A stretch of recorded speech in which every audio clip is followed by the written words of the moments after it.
Hello folks and welcome back to my YouTube channel. So today I'm going to be telling you about the ins and outs of webcamming. Now I no longer work as a webcam model now that I've switched to OnlyFans, but I did work as a webcam model for about 2 years on Flirt for free and I was very successful at it. I picked up a lot of tips and tricks and today I'm going to share them with you. So hit that subscribe button and give me some likes. Although I no longer webcam with a website, I do offer Skype shows still to my OnlyFans and to my For My Fans subscribers. So it's an additional cost, but to my subscribers, I do offer that still. So you can click the link in my Instagram or Twitter bio, and I'm going to leave those in the description.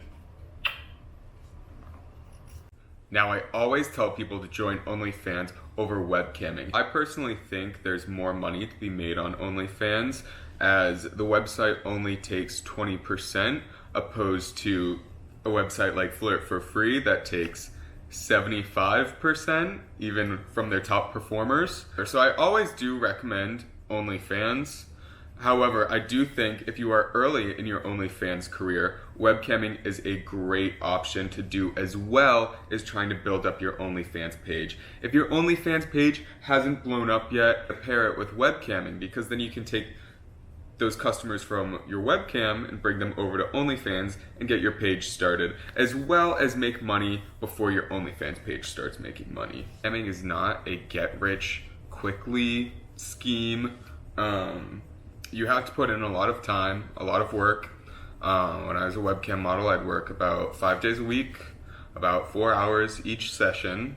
And you want to make sure that you know what you're getting into. That's going to be out there forever. So if you're going to do it, make sure this is what you really want to do and that you want to progress and do OnlyFans and that sex work is for you. Are you okay with criticism? Are you okay with people putting you down constantly on all of your social medias? Because for every 100 positive comments you get, the one negative one is going to be the one that you remember. And are you stable enough to handle that? And are you confident enough in yourself to deal with all that hate out? So that being said, that all set aside, say you want to webcam, here are my tips and tricks. So pick your site wisely. There's many websites you can pick from when webcamming. So I went with Flirt for Free because their customer service was amazing. Yes, they took 75%, but I was not tech savvy at the time. They have a great tech team. They'll literally, if you have a problem on your computer, they'll take over your computer and like fix it for you. It's crazy. They have a great tech team who are there 24/7 to help you, and that's really important if you're not tech savvy like I wasn't. But then also there's other webcams like Chatterbait. I hear Chatterbait takes less. I don't know, never worked for it, but for me, I needed the help. I needed the tech help, so I went with Flirt for Free. And they're also well known. They've been around since the 90s. And you have to accept that your content will get out, your cam shows will get out. However, I do think that Flirt for Free did a really good job. I've only seen 3 of my leaked privates from Flirt for Free online, and I just reported them to my copyright team. They must have an amazing copyright team or like an incredible firewall, I'm not sure, but their content is pretty secure. It's not 100%, your shit's gonna get out, some of it, but I mean, I had probably done over 1,000 cam shows, maybe even more than that, so if only 3 got out, I'm like, it's pretty good, you know? Unlike my OnlyFans where my shit's getting out every single day and I have to look for it every day and report it to my team every single day. So, yeah, that's why I did like Flirt for Free, and I think it is a good option if you are going to webcam. So the next topic I would like to touch on is equipment. Equipment is everything. When I first started, I just had a laptop and used my webcam on the laptop. It was grainy, it was like blurry, people hated it. I wouldn't talk, I would only type. So you really want good equipment. I would recommend the Logitech HD 1080 Pro. Um, Great webcam, great speakers in the webcam, as well as I use I don't know how to say it, it's called Newer light box set, and it's the adjustable dimming one, and that really makes, the lighting's like really good. It makes the lighting very good and makes everything just look cleaner. Now, before starting your webcam shift, it's good to be prepared and have everything you will need to last you throughout your entire shift. So I would lay out all of my underwear and all of my roleplay costumes in front of me. I would have a wrestling singlet, like gymnastics clothes, so much underwear, leather boots, leather gloves, leather jacket.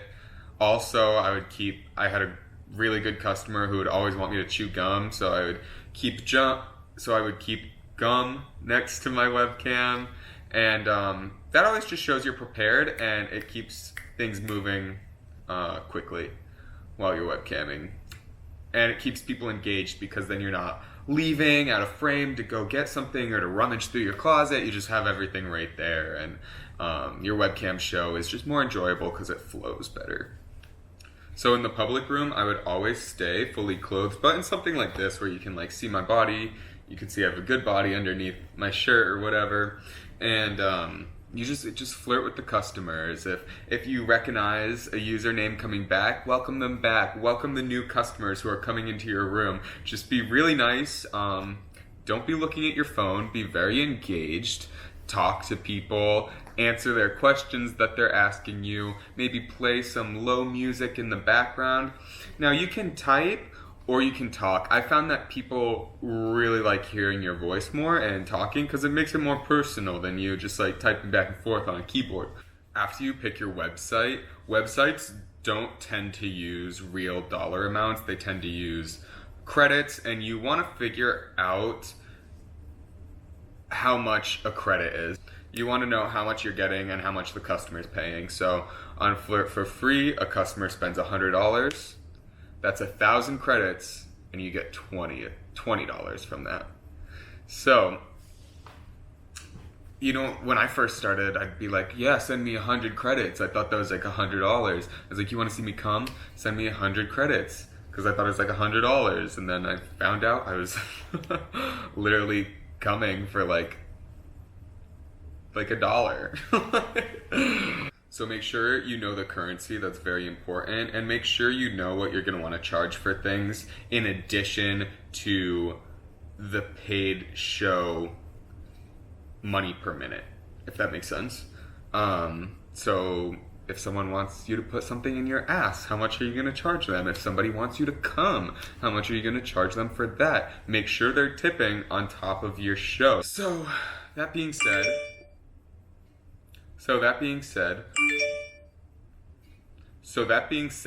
what should a good show consist of? So in a public room, we're not getting paid yet. Now, this is where you want to entice your customers. This is where you try to get them to bring you to private, where you do get paid by the minute. Don't be on your phone, be engaging. And also, people will tip in this room. So if somebody tips 100 credits, I would take off my shirt. And I would take off my shirt for about 30 seconds to a minute. And then if someone would tip again, I would take off my shirt again. Or I would show my feet for 100 credits. So I would never really go past that. In the public room, I would save the rest for private, because what's the point of someone bringing you to private if you're showing everything in the public? I wouldn't even show my underwear in the public room. You have to take me to private for that. Now, there's 3 different types of paid private shows that I would use.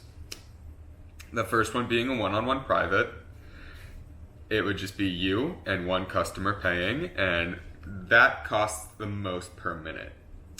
The second would be a multi-user private. Now, multiple people can join the room at a slightly discounted rate.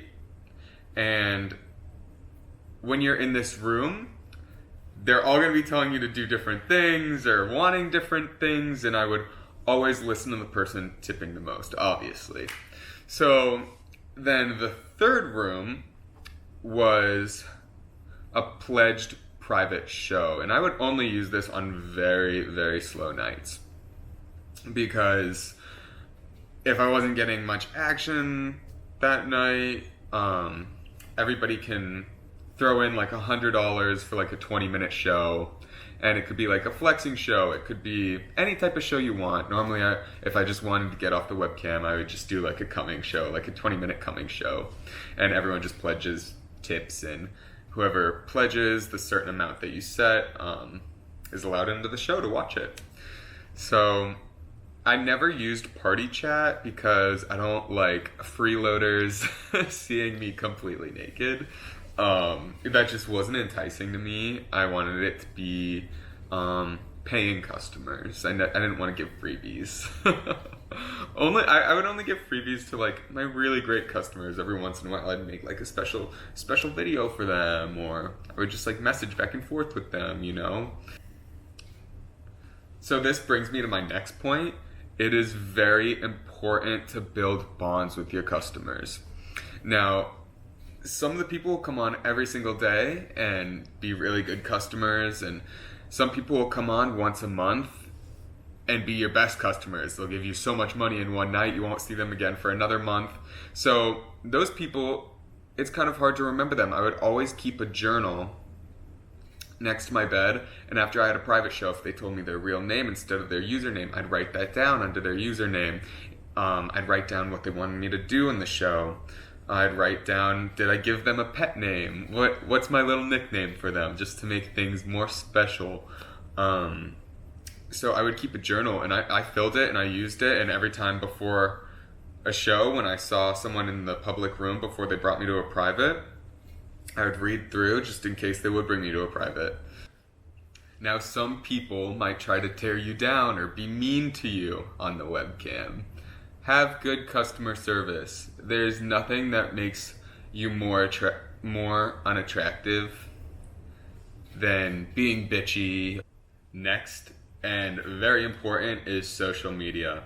Have an Instagram and have a Twitter to promote when you are going to be doing private shows, and also promote your OnlyFans if you have one.